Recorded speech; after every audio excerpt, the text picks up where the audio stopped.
Jangan pernah khawatir tentang rezeki. Jumlahnya, banyaknya, kadarnya, takarannya sudah yang ngatur. Siapa? Allah. Tugas kita apa? Ikhtiar yang terbaik. Termasuk ikhtiar terbaik itu hanya fokus dengan yang berkah, yang halal, yang baik, rezeki dalam kehidupan.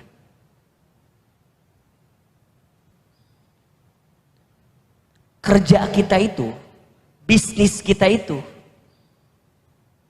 tidak menentukan rezeki kita. Itu hanyalah bentuk kewajiban kita kepada Allah. Bunda bisnis, bunda bekerja, itu hanyalah kewajiban kita ikhtiar. Tapi hasil yang menentukan siapa? Allah. Dan Allah selalu tahu mana yang terbaik rezekinya untuk kita. Makanya kata Sayyidina Umar bin Khattab radhiyallahu anhu kan pernah mengatakan bahwa aku tidak pernah risau, aku tidak pernah gelisah dengan hidup, karena aku percaya, aku yakin sesuatu yang sudah tercatat untukku tidak akan pernah meninggalkanku. Dan semua sudah ada kadar takarannya rezeki masing-masing, dan kita percaya bahwa Allah pasti memberikan rezeki kepada kita. Wa ma min dabbatin fil ardi illa 'alallahi rizquha. Dan tidak ada makhluk yang bergerak di muka bumi kecuali Allah jamin rezekinya. Kalau bunda nggak yakin ini di hati, gelisah pasti. Tugas kita, ayah, ya, para suami, para bapak, pasangan kita, ayah, kita ikhtiar aja yang maksimal. Allah yang menjamin rezekinya. Makanya saat bunda keluar rumah, apa kalimat yang bunda sering kali baca doanya? Bismillahi tawakkaltu 'alallah la haula wala quwata illa billah. Dengan menyebut nama Allah. Tawakkal 'alallah, tawakkaltu 'alallah. Aku menyerahkan kepadamu ya Allah. Gitu. Maka mindset kedua yang perlu bunda yakinkan di hati adalah dialah Allah yang menjamin urusan rezeki kita. Yang ketiga, wa idza maridtu fahuwa yashfin. Dan apabila aku sakit, dialah Allah yang menyembuhkan aku. Masya Allah. Jadi yang pertama tadi urusan apa? Urusan hidup ya. Urusan hidup kita, skenario hidup kita. Yang nyiptain kita siapa? Allah. Berarti yang ngatur hidup kita siapa? Allah. Berarti kalau kita mau hidupnya baik, mau hidupnya benar, ikutin aturan siapa? Allah. Yang kedua urusan apa? Rezeki, ya, urusan rezeki. Yang ketiga, wa idza maridtu fahuwa yashfin. Dan apabila aku sakit, dialah Allah yang menyembuhkan aku. Ini berarti tentang sesuatu yang menyakitkan dalam hidup kita. Tubuh ada sakitnya, fisik. Tapi selain fisik, ada nggak yang suka bikin sakit? Ada. Sakit hati, ya nggak? Terluka, terhianati, betul kan? Ada yang mitnah kita, ada yang ngehina kita, ada yang ngomongin kita, ada yang nyakitin kita. Sakit nggak kira-kira bunda? Sakit. Apa kata Nabi Ibrahim? Fahuwa yashfin. Dialah Allah yang menyembuhkan rasa sakit dalam hidupku. Jelas? Karena Allah yang mampu menyembuhkan kita. Begitupun juga mohon maaf, kalau ada di antara kita yang hari ini sedang sakit hati, ada yang sedang terluka perasaannya, ada yang merasa, Ustadz, sakit banget. Ada yang ngomongin saya di belakang. Iya, kalau di depan namanya bukan ngomongin. Sakit Ustadz, gimana caranya? Fahuwa yashfin. Balikin ke siapa? Allah. Bunda, Ustadz, bunda teh udah bilang A sampai Z ke suami, tapi suami teh meninggal berubah-berubah. Kumahanya Ustadz? Fahuwa yashfin. Allah yang menyembuhkan rasa luka di hati kita. Jelas? Jadi kalau sekarang kita terluka, terhianati, tersakiti, siapa yang bisa menyembuhkan luka hati itu? Allah. Fahuwa yashfi. Maka dia tidak akan sibuk gitu loh dengan kesulitan yang dihadapinya, karena pada akhirnya hanya dikembalikan kepada Allah. Inna lillahi wa inna ilaihi rajiun. Bunda nangis boleh, bunda lagi sakit nih, kemudian nangis boleh, tapi yang nggak boleh berlebihan nangisnya. Nggak jempe, nangis we terus udah. Kalau butuh sehari nangis mangga, 2 hari nangis mangga, 3 hari nangis mangga, tapi sepanjang hidup nangis we terus. Atau bunda, sayang air mata kita dihabiskan untuk menangisi sesuatu yang tak perlu kita tangisi berlebihan. Udah. Tapi kan Ustadz, kumahanya aku teh kalau inget suami suka nangis lagi. Terus bunda maunya kumaha gitu we, kenaon kan liur. Kan ada yang curhat, yang ngomong sama saya, udah cerita kemana-mana. Saya bilang cuman gini aja, ya udah bunda maunya gimana. Oh gitulah pokoknya mah. Ya apa? Gitu udah sakit hati banget Ustadz. Terus kumaha? Ustadz mah ngerti. Jadi pabaliut kan. Udah we, dah Ustadz ngerti. Bunda kita apal. Ujungnya apa? Udah. Fahuwa yashfin. Allah yang bisa menyembuhkanku. Jadi yang pertama tadi urusan apa? Urusan hidup, skenario, rencana kita hidup. Yang kedua urusan apa? Rezeki. Yang ketiga urusan apa? Kesehatan, sakit dalam hidup kita hari ini, ya. Yang keempat, walladzi yumituni thumma yuhyin. Dan dialah Allah yang mematikan aku kemudian akan menghidupkan aku kembali. Bunda, yang menghidupkan kita siapa? Allah. Yang mematikan kita nanti siapa? Allah. Setelah itu nanti kita akan dihidupkan kembali dalam fase kehidupan yang selanjutnya, alam kubur. Setelah alam kubur nanti ada alam akhirat kita. Bunda, hidup di dunia ini bukan untuk hidup, tapi untuk yang maha hidup. Mati bukan akhir kehidupan, justru mati itulah awal kehidupan yang sebenarnya. Maka orang beriman tidak takut mati. Orang beriman tidak gelisah dengan mati. Justru orang beriman menjadikan setiap waktunya persiapan-persiapan terbaik untuk mempersiapkan bekal terbaik menuju kematian. Dan dia tahu bahwa hidup di dunia ini bukan kekal, hanya sementara. Kaya sementara, miskin sementara, sehat sementara, sakit sementara, cantik sementara, kurang cantik sementara, hari ini kuat sementara, besok lemah sementara. Suami kita kenapa jadi berubah lihatnya? Keluarga kita sementara bunda, sementara. Makanya jangan cinta berlebihan, jangan benci berlebihan, karena semua hanya sementara. Kullu man 'alaiha fan. Setiap manusia yang hidup di dunia, apapun yang menyertainya, fana.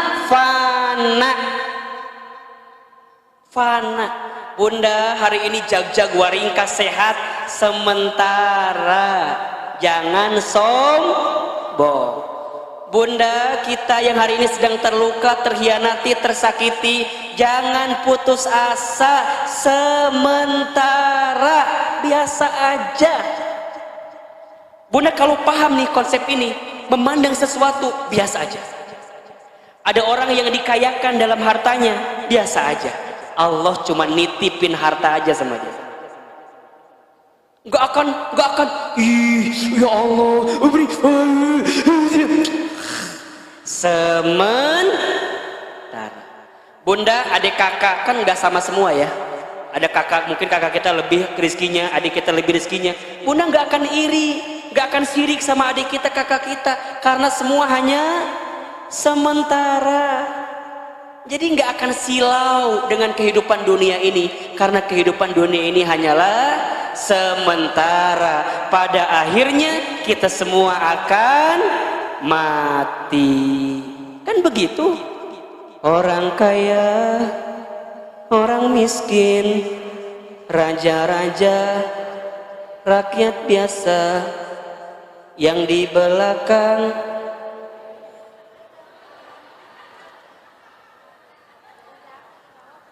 yang di atas, yang di tengah, Ustadz Hilman wafat, ulah mati teuing atuh wafat, ya Robana ya Karim. Wafat, kita pasti akan mati, Bunda. Apa yang mau kita sombongin sih sekarang? Makanya saya tuh, wallahu alam ya, Bunda merasakan hal yang sama atau enggak, Bunda? Belakangan ini waktu dengan kematian tuh terasa makin dekat gitu. Ya enggak kira-kira? Kayaknya dulu tuh ya kalau bicara corona, covid itu kan kayaknya jauh banget gitu ya. Hari ini tuh ya Allah, tetangga kita, saudara kita, guru-guru kita gitu.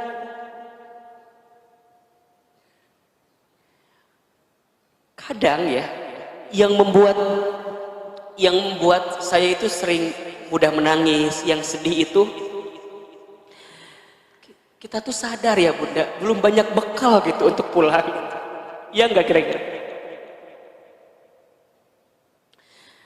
Waktu Allahu yarham al-maghfurlah Syekh Ali wafat, itu kan saya lagi ngisi kajian di Masjid Az-Zikra gitu ya. Ada yang hadir waktu itu?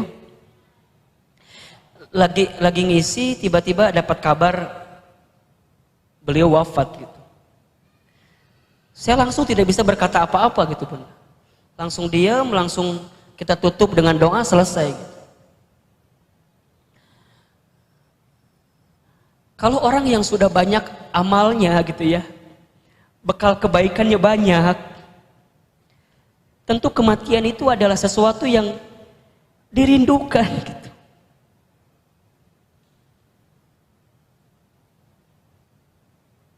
Banyak orang-orang soleh ya, yang kita lihat mereka adalah orang-orang soleh selama hidupnya, walau alam, karena tentu Allah yang punya pengetahuan yang sesungguhnya. Kita kan hanya bisa lihat kasat mata aja gitu.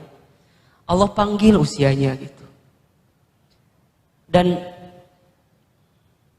ada orang yang jasadnya sudah mati, tapi kebaikannya masih hidup gitu. Makanya nanti ada istilah, ada usia, ada umur. Ini beda Bunda. Usia itu hitungan angka. Itu usia.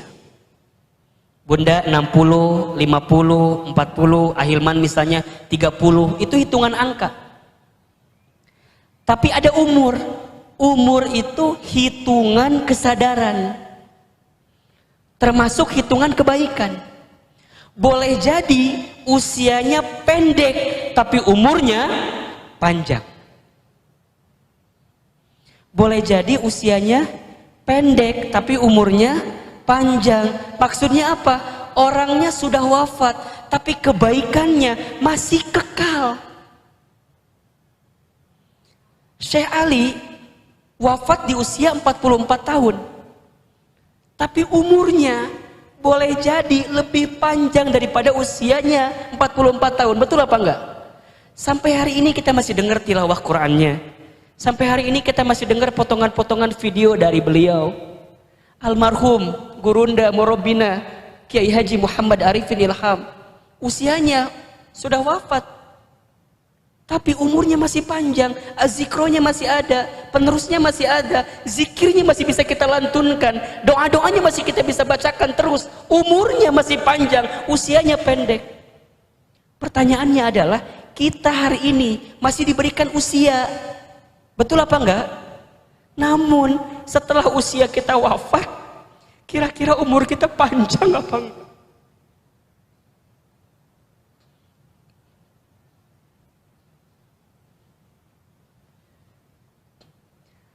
Maka tiada sikap yang dimiliki oleh mereka orang beriman kecuali setiap harinya adalah ingatan-ingatan tentang kematian. Makanya kata Nabi Shallallahu Alaihi Wasallam, mukmin yang cerdas itu adalah dia yang paling banyak ingat tentang mati dan mempersiapkan kematiannya. Jadi siapin bekal banyak-banyak.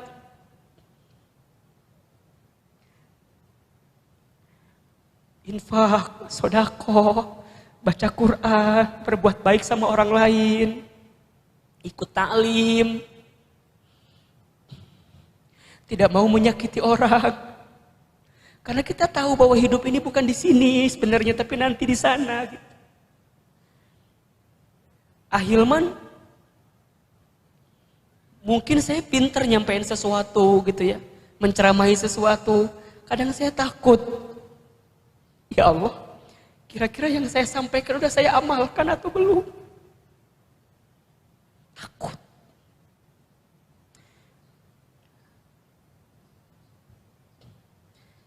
Makanya mindset yang kelima, Bunda perhatikan. Walladzi atma'u ayyaghfirali khati'ati yaumaddin. Walladzi atma'u ayyaghfirali khati'ati yaumaddin. Dialah Allah yang aku inginkan untuk mengampuni kesalahanku pada hari kiamat. Jadi begini Bunda, setelah yang keempat mindsetnya adalah Allah yang mematikan kita, Allah yang menghidupkan kita, maka yang terakhir adalah aku yakin Allah pasti mengampuni dosa-dosaku. Sebanyak apapun dosa yang pernah kita lakukan, selama kita bertaubat kepada Allah, maka Allah ampuni dosa-dosa kita. Sebelum nyawa kita sampai di tenggorokan Bunda, kan itu batas ujungnya. Sebelum nyawa kita sampai di ghar-ghar, di tenggorokan ini, selama kita bertaubat dari sebanyak dan sebesar apapun dosa kita, pasti Allah akan ampuni dosa-dosa kita. Makanya Bunda yang dirahmati Allah, jangan mudah menghakimi tentang orang lain. Karena selama dia hidup, dia masih punya harapan untuk apa? Bertaubat dan menjadi orang baik. Jangan mudah menjudge, menghina, menghakimi orang lain tentang keburukannya, tentang kejahatannya, tentang kejelekannya. Tanamkan di hati kita doa terbaik, boleh jadi dia bisa berubah jadi orang baik dan kemudian wafat dalam keadaan baik. Dan kita hati-hati yang sudah merasa baik, kita merasa baik, merasa soleh, merasa aman, tapi kita lupa memohon kepada Allah. Ujungnya kita terjerumus, terpleset, balik lagi, kita berbuat dosa dan wafat saat berbuat dosa. Nauzubillahi min dzalik. Selalulah simpan kacamata rahmat dalam pandangan kita ini Bunda, untuk melihat apapun dengan kasih sayang. Kalau Bunda hari ini melihat ada orang yang jahat, orang yang buruk, benci kejahatannya, benci keburukannya, tapi jangan benci orangnya. Karena orangnya boleh jadi bisa berubah. Betul apa enggak? Ada seseorang yang pernah hampir membunuh baginda Nabi Muhammad SAW. Pernah hampir membunuh. Tapi kemudian lihat ujung hayatnya. Seseorang ini dimakamkan di samping makam baginda Nabi Muhammad SAW. Siapa beliau? Umar bin Khattab. Ada seseorang yang pernah menjadi musuh baginda Rasul, memerangi agama. Tapi kemudian saat wafatnya disebut dengan pedangnya Allah. Siapa beliau? Sahabat Khalid bin Walid. Setiap kita ini punya harapan untuk menjadi orang baik, seburuk apapun kita di masa lalu itu. Dan kita yakinlah bahwa Allah mengampuni dosa-dosa kita. Maka jangan pernah berhenti beristighfar kepada Allah. Dosa kita banyak Bunda. Dosa kita banyak. Ustaz, tapi gimana ya kalau dosa saya banyak, kira-kira Allah akan ampuni dosa saya enggak ya? Karena banyak banget dosa saya. Pasti selama kita bertobat. Surat Az-Zumar ayat 53. Qul ya ibadiyalladzina asrafu ala anfusihim la taqnatu min rahmatillah innallaha yaghfirud dzunuba jami'an. Wahai hamba-hambaku yang pernah keterlaluan berbuat kesalahan, kata Allah, jangan pernah putus asa dengan rahmat Allah. Selama engkau minta ampun, selama engkau bertobat, selama engkau memperbaiki diri, sesungguhnya Allah akan mengampuni dosa-dosa kalian jami'an, seluruhnya. Maka ayo mulai hari ini bunda, mulai hari ini banyak taubat sama Allah, banyak minta ampun sama Allah. Percayalah, ampunan Allah lebih luas daripada dosa yang pernah kita lakukan. Syaratnya taubat. Ahilman, bagaimana syarat taubat yang diterima itu? Satu, ikhlas karena Allah. Tanamkan di hati, Allah yang menciptakan aku, Allah yang mengatur hidupku, Allah yang menjamin rizkiku, Allah yang menyehatkanku, Allah yang menghidupkan mematikanku. Kemudian ikhlas karena Allah. Yang kedua, menyesal kalau kita pernah berbuat dosa. Bunda, kalau ingat-ingat dosa itu nyesel. Malah ketika nyeselnya itu bisa sakit, bisa kemudian di hati ini, ya Allah, naha dulu berbuat itu ya, naha berbuat dosa, menyesal, syarat taubat. Yang ketiga, berhenti, tinggalkan. Berhenti, tinggalkan. Udah, cukup. Dan yang keempat, komitmen untuk mengisi hari-hari ke depan dengan apa? Kebaikan. Satu apa tadi? Ikhlas. Dua, nyesel. Tiga, berhenti, tinggalkan. Empat, komitmen dengan kebaikan. Taubatan nasuha. Kalau belum, berarti gimana? Taubatnya belum serius. Ustadz, gimana kalau kami sudah bertobat, bikin dosa lagi? Gimana berarti? Taubat lagi. Bikin dosa lagi. Taubat lagi. Bikin dosa lagi. Taubat lagi. Bikin dosa lagi. Mati. Gak sempat bertobat. Jadi gimana Ustadz? Saat kita bertobat, komitmen. Boleh jadi itu kesempatan taubat terakhir sebelum kita wafat menuju Allah Subhanahu wa Ta'ala. Makanya bunda nih kalau ngaji, pikirin, barangkali ini ngaji saya yang terakhir. Kalau ada kesempatan, saya mau ngaji. Saya mau ngaji, sieun teu penak deui jeung Ustadz Hilman. Maot maksudna teh kitu. Sieun aku mah takut ini teh ngaji aku yang terakhir. Ada kesempatan ngaji. Ada waktu sholat malam, bangun, sholat tahajud. Barangkali itu yang terakhir. Bunda jadikan semua amal seolah-olah itu amal yang terakhir. Jika bunda berpikir itu, maka bunda akan serius menjadikan amal itu. Bunda layanin suami seolah-olah ini yang terakhir. Bun, bikin kopi. Iya, sorangan. Capek aku juga. Jangan. Boleh jadi ini kesempatan terakhir. Bunda ambil kopi, ambil gula, campur sianida, kasih maut ya suami. Maut atau suami nak itu. Jangan. Terakhir kali suami minta ini, berikan yang terbaik. Anak minta ini, berikan yang terbaik. Boleh jadi itu yang terakhir. Maka kalau sudah begini. Hidup ini ada rasa harap, ada rasa takut kan. Ada roja, ada khauf. Roja, kita berharap dengan surganya Allah. Khauf, kita takut dengan nerakanya. Dalam harap ada takut. Dalam takut ada harap. Saat bunda beramal soleh, harus ada takut. Takut gak diterima, ya gak? Sehingga apa? Lurusin niat lagi, ikhlasin niat lagi. Kan begitu. Saat bunda berbuat dosa, ada rasa harap. Apa harapannya? Harapannya Allah mengampuni dosa-dosa kita.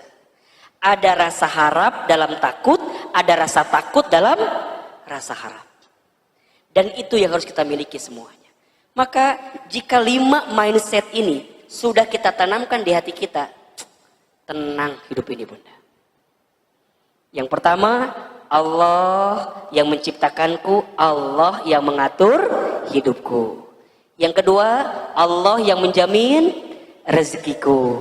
Yang ketiga, Allah yang menyembuhkan sakit luka dalam hidupku. Yang keempat, Allah yang menghidupkanku, kemudian nanti Allah yang mematikanku. Hidup ini sementara, semua akan kembali kepada Allah. Yang kelima, Allah yang akan mengampuni dosa-dosaku. Jelas kira-kira? Jelas kira-kira? Tanamkan mindset ini, tanamkan di hati keyakinan ini, insya Allah kita akan belajar dari Nabi Ibrahim alaihissalam. Sampai kemudian lihat ujung ayat ini kan, Rabbi habli hukman wa alhiqni bis-sholihin. Ya Tuhanku, berikanlah kepadaku hikmah dan masukkanlah aku ke dalam golongan orang-orang yang soleh. Ada hikmah dari kejadiannya. Apa hikmahnya? Allahu Akbar. Nabi Ibrahimnya sudah wafat, Siti Hajarnya sudah wafat, Nabi Ismailnya sudah wafat, tapi sampai hari ini kita masih bisa menunaikan ibadah haji, yang ibadah haji itu filosofi ritualnya berangkat dari kisahnya siapa? Nabi Ibrahim alaihissalam. Air Zam-Zam masih bisa kita minum nggak? Masih bisa kita minum. Hikmah kan itu. Sa'i dari mana? Sofa ke Marwah. Kita tunaikan hari ini, saat ini, ya nggak? Dalam haji dan umroh. Karena apa? Hajar alaihissalam. Kita tawaf. Kan begitu? Ini adalah bagian-bagian dari hikmah itu sendiri. Maka Bunda percayalah, apapun skenario hidup yang hari ini sedang kita jalani, jangan mudah menghakimi skenario itu. Boleh jadi Allah sedang menyiapkan kebaikan dalam kehidupan kita.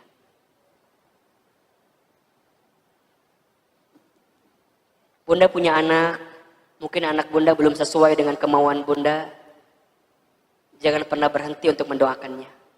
Boleh jadi anak Bunda itu akan menjadi anak yang soleh, anak yang baik. Boleh jadi mungkin saat Bunda sudah tiada di dunia ini. Bunda hari ini berwakaf, bersedekah, berinfak. Jadi orang tua asuh untuk penghafal Quran. Mungkin bundanya sudah nggak ada. Tapi boleh jadi si anak yang tadi kita berikan beasiswa untuk menghafal Quran itu, mereka jadi penghafal Quran. Kelak mereka menjadi imam di suatu masjid. Bacaannya dibacakan, Allahu Akbar. Maka setiap ayat yang dibacakan oleh si anak itu, dan dulu dia pernah sekolah karena harta yang kita berikan kepada anak itu, pahalanya sampai kepada kita. Itulah yang dinamakan dengan apa? Amal soleh jariyah. Amal jariyah. Begitupun juga dengan dosa. Ada amal soleh jariyah, juga ada amal salah jariyah. Ada dosa jariyah. Dosa yang kita lakukan dalam hidup, saat kita wafat dosanya masih mengalir. Gimana Ustadz? Kok bisa? Iya, sangat bisa. Jadi gimana? Minta ampun cepat-cepat sama siapa? Allah. Bunda hati-hati, apalagi perempuan. Menjaga kehormatan perempuan. Apa yang Bunda tampilkan di sosial media, jika itu bukan sesuatu yang baik, khawatir jadi dosa jariyah nantinya. Kalau masih bisa dihapus, hapus. Tapi Ustadz, udah dihapus tapi saya ada lagi, muncul lagi. Udah, la yukallifullahu nafsan illa usaha. Kita semaksimal mungkin berusaha. Kalau ada orang yang pernah kita sakiti, temui, minta maaf. Jangan gengsi Bunda. Ustadz, gengsi atuh minta maaf sama dia, naon? Mau dia yang salah, aku yang minta maaf. Minta maaf. Karena balasan-balasan kebaikan itu pasti akan kita dapatkan kalau kita berbuat